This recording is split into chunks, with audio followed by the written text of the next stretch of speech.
Adam, can you imagine being prouder of your team in your first match in charge? No, I can't, to be fair. What a great, courageous fight they showed, to be down on the scoreboard, to be losing players. We lost Perryman early. Whitfield, Wary, was able to come back on, but he spent 15 minutes off, obviously under the HIA. Kelly missed, obviously ruled out with concussion. So, we were one on the bench for probably half an hour, two on the bench for virtually all the second half. And you could tell, really, we were spent out there. So were they, to be fair. It was just unbelievably hot conditions. Both teams showed great courage to be able to try and play the way they were trying. But I'm just incredibly proud of our guys and the fight that they showed. It was just really pleasing. What changed at half time? Because at half time, 28 points down, 31 points down, you probably should have been further behind. Yep. What changed? Well, I felt like we sort of started to play the way that we want the game to look. Our ball use looked a little better. We able to sort of start running and carrying the ball a little bit, which gave our forwards a little bit better opportunity. Defensively, we were far stronger. We took away their uncontested marks, which is a real weapon for them. We didn't do that in the first quarter, and probably, quite frankly, we were fortunate that they were a little inaccurate in that first quarter. We could have been a bit further. So that was really they were the main areas. You've waited a long time to be a senior coach. Take us through the emotions of the day. How was the first half? How was the second half? How's it winning for the first time as a coach? Yeah, well, obviously we didn't play the way we wanted to in the first quarter, so that was quite frustrating. But I feel like upstairs we had the answers. We knew why. We knew how to fix it. We addressed our players at quarter time, and I think the game sort of swung a little bit more, so that that gives you a bit more comfort in the chair that, well, we know how to do it, and this group is really coachable. You ask them to do an element of our game plan a little better, focus on it, and they seem to make a shift. They did it against Gold Coast in the practice match. So that's great. And then obviously when the game's on your terms a little bit more in the second half, but you're hanging on, there's different emotions attached to that, and just probably relieved that we were able to hang on, and with the challenges that our boys faced, really proud of our guys. They would be the main emotions. Your first game as coach, but Toby Green's first game as sole captain, his 4 goals and his performance to lead the team. What did you make of that? Oh, I thought he was outstanding.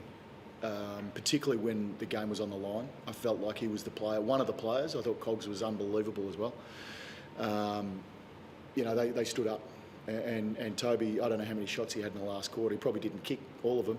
We certainly didn't, because he finished with 4-4, but just some of his contest work in the front half, and particularly in the second half, that last quarter, it was unbelievable. And Tom Green, you spoke early in the week about wanting to contain Rory Laird. He seemed to be matched up alongside centre bounces a lot. 37 disposals, Laird 18. Yep. His game at both ends. I thought our midfield group as a whole, other than probably a patch in the second quarter, probably centre bounce, they really dominated us and they were able to hit the scoreboard. I thought our midfield as a whole were really quite good. I think Laird's obviously a terrific player. There was no specific target on Laird. It was, old school, play on this bloke and beat him. And I thought our mids did a terrific job. We were a little bit hamstrung early with Perryman going off after the first 5 minutes of the game, it felt like. First 10 minutes maybe when he came on. So, we threw Ward into the middle, and I thought he had an enormous impact. Hadn't spent any time in the midfield throughout the pre-season. He's played forward only, but to come in and have the impact that he did, clearly he's made his career as a midfielder, so he's used to being able to do that. But just to shift his mindset when we needed it, I think was really important also. You rightly talked about Green and Canelio standing up in that final term, but it was Brent Daniels playing his first game in 590 days that kicked the sealer. Yeah. What have you seen since you've joined the club? I think this was his first match that he's played properly under your tutelage. Yep. Speed and energy. That's what he gives our group. He's a little pocket rocket. He's got great speed, great intensity, but he provides an enormous energy for our group. And not only him, but Jack Buckley to come in after, 620 odd days of not playing, and he came in and held down that key post. I thought he was terrific as well. You know, he didn't look out of place at AFL level, having not played for a long, long time. Can you talk us through that decision? So is Leck going to miss some footy or just So Leck's slight quad may be right for next week over at West Coast. Not sure on that. We'll see how he progresses throughout the week. He just, woke up this morning. He was a bit sore yesterday. We gave him until game or pre-game to make a call. Unfortunately, he was a little bit sore. And his mindset, I thought, I was really proud of his mindset. It was, geez, I'm not sure, and I certainly don't want to let the team down. Let's get Bucks in. That's what he said to me. So, those sort of guys are just worth their weight in gold for your footy club. Shane McAdam's going to be a huge talking point to come out of this game. Did you have an issue with that incident? Probably not a huge issue, to be fair. I sort of missed it at the time. The only thing I can really say is we missed Wary for 15 minutes. Fortunately, he was able to come back on without concussion, so we were lucky in that sense. No, just how many are you going to be missing out of this game? So Whitfield, Whitfield, Kelly, yep. Perryman. Yep. They won't play next week. None of those guys. We'll get a scan on Perryman, see how severe it is. Hopefully it's only minor. Kelly, Whitfield out for next week, back in for round 3. Hopefully we get Leck back next week. I think that's about it. What about for Nick Haynes? Was that just cramp? Nick Haynes, full body cramp. Every part of his body was cramping. He was at one point line in the goal square when the ball's down the other end of the ground. So, he'll be fine. He'll recover well. He's a pro. Did it ease up a bit after his goal? Because that seemed to be very timely. Well, it looked like his celebration was faster than his actually on-field play. But, he probably spent the last 5 minutes of the game off the ground because he just couldn't go back on. And that was the reality of it. It was an unbelievably hot day. So humid. I don't know what the actual numbers said, but high 30s is always difficult to play in, let alone high humidity as well, and really tough for both teams. With all the scenario planning that you do for those sorts of close finishes, how much were you able to use today with no reinforcements coming from the bench and, as you said, players falling down everywhere, even the field? Yeah, the plans are in place and we were able to utilise them. It was just with some slightly different personnel at times. So these guys are really coachable.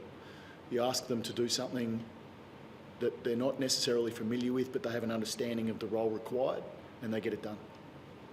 Aaron Cadman kicked 6th in the VFL. Is he going to push for a place next week, do you think? Could it be as early as that, his debut?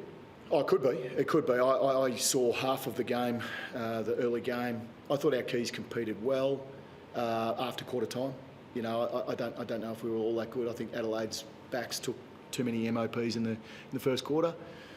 Cads will put his hand up and that's all we can ask. Whether he's in or he's out, just keep improving and keep putting your hand up and your time will come. And whether that's next week or beyond, don't know. What do you make of Harry Himmelberg's mark? Yeah, it was pretty good.